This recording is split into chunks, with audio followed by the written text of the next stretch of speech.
there! Welcome back to the classroom. Let's put a little vacay in your day.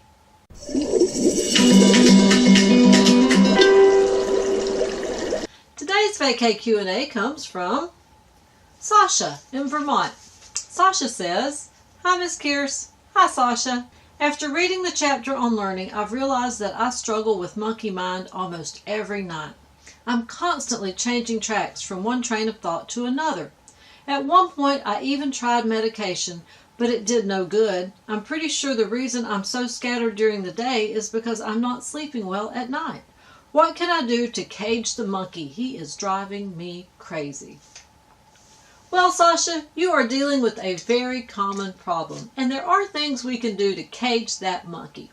First and foremost, we need to revisit our chapter on rest. Do you remember the today and to-do list? It looks something like this. And what we have to do is simply take a piece of paper and make on one side today and the other side is to do. So we have our todays and to-dos side by side.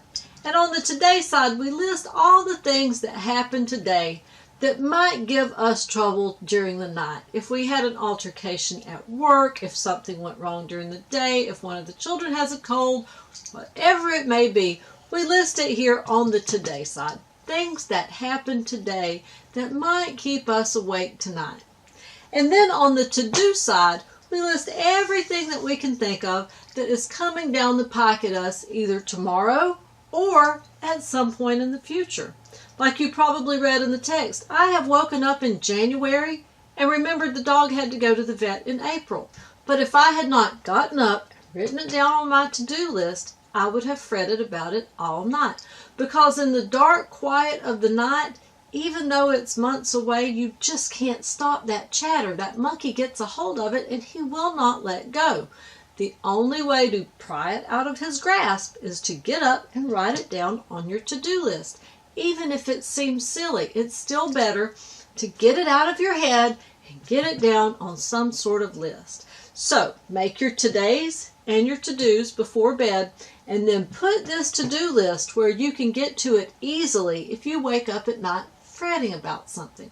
Because if you'll write it down, you can usually let it go and go back to sleep. However, if you continue to chase it around, then the monkey just has it in his grip and he refuses to let go. So write it down on your to-do list, no matter how far in the future it may be. And that way when you get up the next morning, you can go ahead and put it on your calendar and you know it's taken care of. So after you've made your today and to-do list, then it's time to take a hard look at your sleep habits.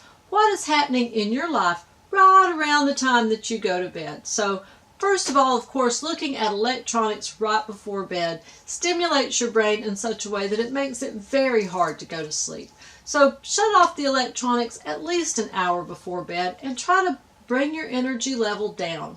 Have a ritual that you follow every night. Maybe brush your teeth, turn back the covers, do things that let your body know it's time to go to bed. And then realize the first 90 minutes of sleep are very, very fragile. So in the first 90 minutes, you want to be sure and cocoon yourself in such a way that you don't encounter light or noise. So make sure that the children have used the bathroom, everybody's had a drink of water. Nobody is going to wake you up inside those first 90 minutes because that's the most fragile state, is right after you go to sleep and during that first cycle of REM sleep. If you get jolted awake during that first 90 minutes, it's going to be exponentially harder to go back to sleep. So after you've done a review and looked at things that are going on around bedtime, also take a moment and evaluate your sleep environment. You sleep better in cool temperatures, so take a moment before bed and be sure that your thermostat is set appropriately. Also, get rid of any light because light subliminally keeps us awake. So anything that you can cover or turn out during the night is going to help you sleep better. Now, if you have someone in your home that insists on a nightlight, simply replace the bulb in the nightlight with a red light because red is the least disruptive to our sleep patterns. And although it's easier to get those at Christmas time, you can now find them year-round. So just buy a standard nightlight and replace the light with a red bulb because again, that red is the least disruptive color to our sleep patterns. And that way, if you have something to write down on your to-do list, you can do it by that red light and not have to turn on an overhead which signals to the brain that it is time to wake up, and it gets that monkey rattling his cage. So the best way to cage that monkey is to start before bed. First of all, write down your todays and to-dos. Get them out of your head and down on paper. And when you do that, the monkey can't get them in his grasp. You have put them outside of his cage. After that, review your sleep habits and see what's going on just around bedtime that might be overstimulating you or causing you anxiety. And from there, evaluate your environment. Make sure that it's cool, it's light-free, and it's noise-free. And from there, get a good night's sleep. If at any point you wake up with something on your mind, turn on your red nightlight and write it down on your to-do list so that you can schedule it the next day and not let the monkey play with it the rest of the night. Okay, Sasha, I hope this helps. Let me know in the comments below, and if you have any further questions, just leave them there, and I'll either follow up with a comment or another video. See you next time.